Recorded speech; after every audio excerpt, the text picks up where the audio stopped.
Good day, students. So this is the last part of the cradles of the early civilizations. In this video, we are going to tackle about the development of science and technology in Middle East, and also after Middle East, we have Africa, yung malapit na lang sa kanya. Okay? So let's start with the Middle East. So, in the Middle East, the spread of the Islam in the 17th and 18th centuries lead to the period known as the Golden Age. So, may tinatawag po silang Golden Age. Kasabay ng pagkalat ng Islam. Ano? So, this Golden Age lasted until the 13th century. Okay? Hanggang 13th century siya. Nag-start siya mag-spread nung 7th to 8th century. Tapos, continuous siya until 13th century. They also known this as the Golden Age. The common language of Arabic, ano, yung bali ang common language nila this time is called as Arabic. Then they have also access to Greek writings during the Byzantine Empire. During the Byzantine Empire, meron po silang access sa mga Greek writings. Siguro, I think doon sa Greek writings, may mga nakukuha din silang mga essential information that lead to the development of their own science. So, and also the proximity to India, na yung proximity nila. Malapit din po kasi ang Middle East, kung mapapansin niyo sa mapa. Yung Middle East at saka India ay halos magkalapit. This is the India on our first uh, lecture. Then ito po yung Middle East, yung kulay green. Okay? Then also yung Middle East, malapit din siya sa Greece. That's why they have access to Greece. Tawag dito, writings. Muslim scholars valued experimentations. Bale, binigyang emphasis during the Middle East civilization, early civilization, ang experimentation. Okay. Tandaan nyo, ito yung isa sa pinakang distinct nila sa kanilang early civilization. Experimentation. So, mahilig silang gumamit ng experiments. So, kung papansin niyo sa mga taga Middle East, most of the prominent here ay mga chemists. Okay? So, yung experimentation over theoretical thought, which lead to the introduction of the scientific method. Okay? So, very prominent na po yung paggamit ng scientific method in the time of the Middle East civilization, early civilization in the Middle East. Okay? One of the known scientists or physicists in that Middle East civilization is a prominent Muslim scientist known as the father of optics. His name is Ibn al-Haytham. Ano yun? Ibn al-Haytham. He contributed to the theory of light presented in his book of optics is that vision occurs, according to him, sabi niya, yung vision occurs daw when light travels from object into the eyes, not the other way around. Yung light po ay nagta-travel from all objects. So, yung light from the light source ay magre-reflect muna sa object. Then, after it reflects to the object, it will go to your eyes. That's why you see the object. If hindi yung object din tamaan ng light, hindi siya makikita ng iyong mata. So, he demonstrated that light travels, light travels in straight lines and explain how it reflects of object and enter the eye. Yun yung katulad ng sinasabi ko sa inyo kanina. He also theorized that light is a physical entity that can be refracted, and transmitted, and that color is a quality that travels with light. Quality lang ng light yung colors. So, I don't think kung correlated din ito dun sa discovery ni Sir Isaac Newton na ang light ay composed of different colors. Ano? So, basta father of optics sa Eban Hal-Aitam from the Middle East civilization, early Middle East. Next is we have in mathematics. So, the name naman na famous in mathematics in Middle East civilization is Muhammad ibn Musa al-Khwarizmi. Sino po ito si Muhammad ibn Musa al-Khwarizmi? He contributed significantly by naming the algorithms and concept influencing the term algebra. So, bale sa kanya po nag-originate yung term na algebra, which is derived from algebra. Ano? From this, ano?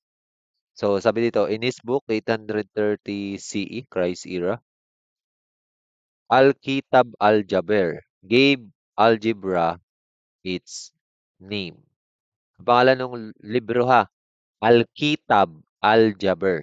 Baka itanong sa ating prelims exam. Okay?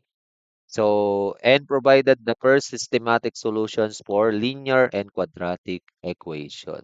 So, yun po yung kanyang mga contribution in terms of mathematics. He also helped refine the Arabic numeral system. Ni-refine po niya. And including the introduction of decimal point notation. Pati yung decimal point notation. Ano? So, yun po yung kanyang mga contributions in terms of mathematics. Alam niyo naman na, ang mathematics ay isa sa very important tools ng science. Next, we have the other scientist, the father of chemistry naman nila. 'Di ba sa optics si Hightam, si Khwarizmi naman sa mathematics. Sa ano naman sa father of chemistry, we have Jabir Ibn Hayyan. Jabir Ibn Hayyan is known as the father of chemistry in Middle East for his pivotal role in transforming alchemy into scientific discipline. Kasi yung alchemy dati, parang mystical lang siya. Yung mga ano daw, other metals, gusto nung mga nasa field ng alchemist na i-transform into gold. Pero the process is very, ano pa, malabo pa kung paanong process ang gagamitin. Basta, yun lang yung iniisip. May possibility daw. Pero, that time kasi hindi pa discovered yung nuclear fission at saka nuclear fusion na yung from other elements pwedeng ma-convert into another elements by manipulating the number of protons or neutrons in the nucleus. Actually, the number of protons po pala ang binabago. Kasi alam niyo naman, nag-a-identify ng identity ng elements sa periodic table is the number of protons which is indicated by their atomic number. Okay? So, he introduced experimental methods and documenting numerous chemical processes and apparatus. He contributes to include the process like distillation, crystallization, and evaporation. Okay?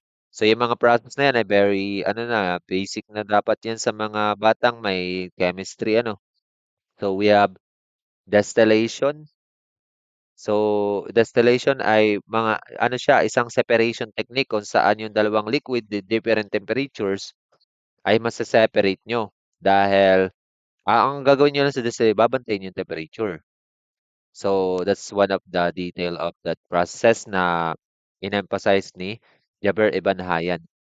So, he has also credited with the synthesizing the key chemical compounds such as nitric and hydrochloric acid kung paano magke-create nitong mga compound na to which is very beneficial nowadays at ginagamit sa ating mga chemistry laboratory.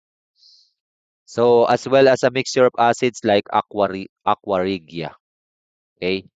Aqua regia. So, basta father of chemistry, we have Jabir Ibn Hayyan. Okay? So kung mapapansin niyo sa Middle East, ang binigyang importance ay yung ating mga intellectuals, yung mga scientists. Pero yung mga ginawa nila, name-mention din na yung kanilang mga contribution kasi possible na yan ng mga itatanong sa ating prelims. Next, we have the middle, in terms of medicine, we have Ibn Sina. Ibn Sina or Avicenna founded experimental medicine and was the first to conduct clinical trials in Middle East. Ang example ng works niya is the Book of Healing and the Canon of Medicine. Remain influential ito in both Middle East and Europe. Hindi lang sa Middle East, very influential. Pati kasi sa Europe, ginamit siya until the 17th century. The Book of Healing and the Canon of Medicine. Then we have also, meron din siyang significant contribution such as detecting the nature of infectious disease. Yan na, naka-highlight na yellow. And establish clinical pharmacology. Okay, sa Middle East ha, specifically sa Middle East. So, bale, yan po yung kanyang mga contribution. Ito naman sa field of medicine. Sino nga po ulit sa optics? We have Haytham, Ibn Haytham. Sino nga po sa sa mathematics? Khwarizmi. Sino nga po sa father of chem? Hayan, Ibn Hayan. At sino sa medicine? We have Ibn Sina or Avicenna. Okay?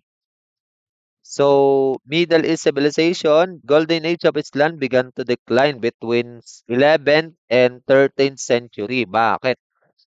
Kasi Muslim scholars during this time ay inatake po sila yung Middle East which being attacked or destroy yung kanilang mga libraries, yung mga observatories nila and other learning institution. Dinestroy siya ng mga Mongols. Ang tawag po diyan sa mga mananalakayhan na sinusunog. Also part of the ano din 'to, eh. Di ko lang sure kung ang mga Mongols ay may kinalaman din sa tinatawag nating, Dark Age. Kasi yung sa Dark Age, yung mga information, mga ano, ay sinusunog kadalasan that time.